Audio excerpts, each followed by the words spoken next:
Like you must have a business card. Well, yes, I do. Thank you. You do? At 13, you have your own business card. Okay, that's a nice start. I'll get in touch with you later. Sure. What do you do? Well, mainly, I like to call myself a software and cognitive developer because I love developing with cognitive computing and artificial intelligence.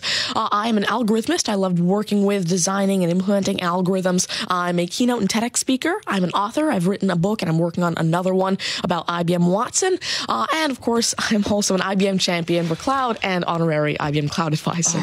Where did Hang I on go a second. wrong? Someone just get me a flannel countdown. Do you go to school?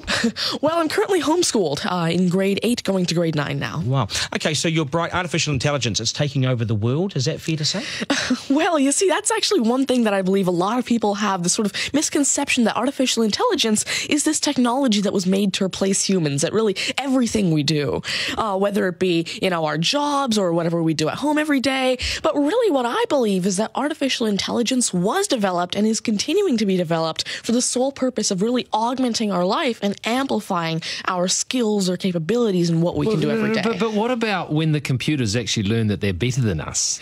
Well, you see, that's sort of called a singularity of artificial intelligence, at which point artificial intelligence has surpassed human intelligence to the point that we cannot control it. But really what I believe at this point, artificial intelligence, I won't go into the details right now since we're limited on time, but the thing is right now, artificial intelligence itself as a technology is so foolable and so primitive that either A, we won't reach that singularity point, or B, if we do, it's a very long ways off. Do you understand that, Mark? No. I couldn't. I wanted to take notes for the exam at the end of this. You lost them in the first sentence. Could I perhaps offer you a golf ball?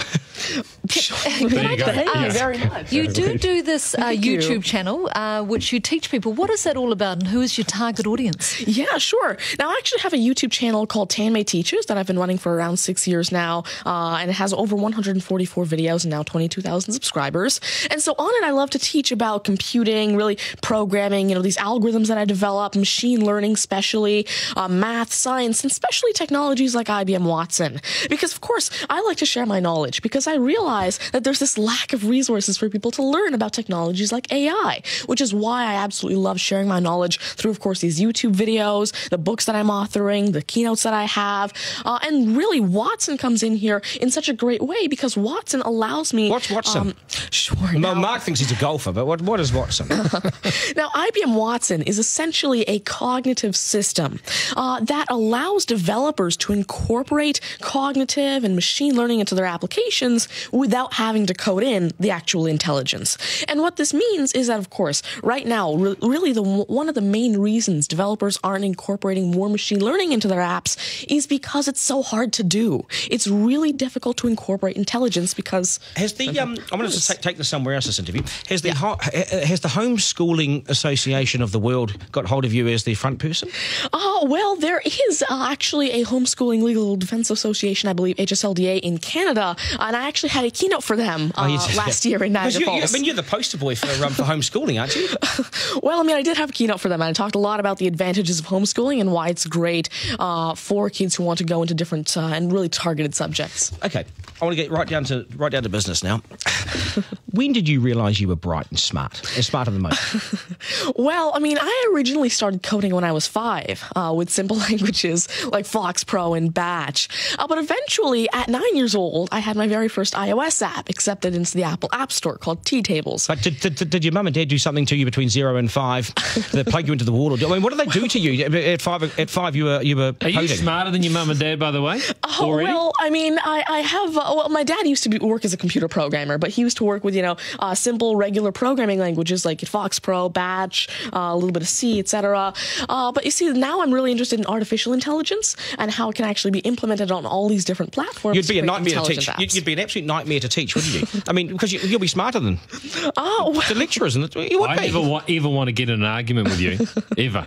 But I would like to see you on a quiz show because I think you would nail that. Well, you see, there is one thing that I've been working on, and it's essentially an app called Ask Tanmay, an NLQA system.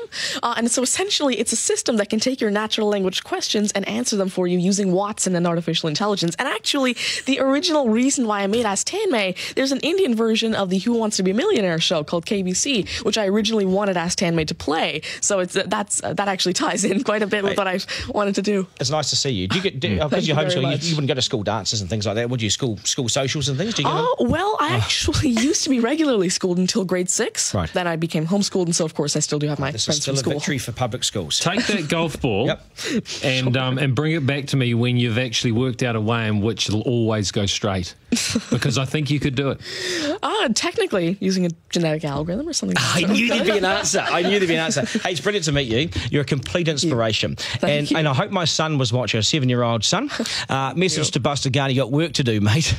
Do your homework, and we got to sharpen things up. Nice to see you. Thank you very All much. the very best. Thank You're you. amazing. Thank you. You're amazing. Okay, news is next, and then we are joined by today's panel, which won't be as smart as this guy, but they'll still be good, and we will head back to the beach as well for a game of 9 and 10. So much pressure now on the contestant in 9 and 10 just to rip through it and get it right. That's coming up after 8.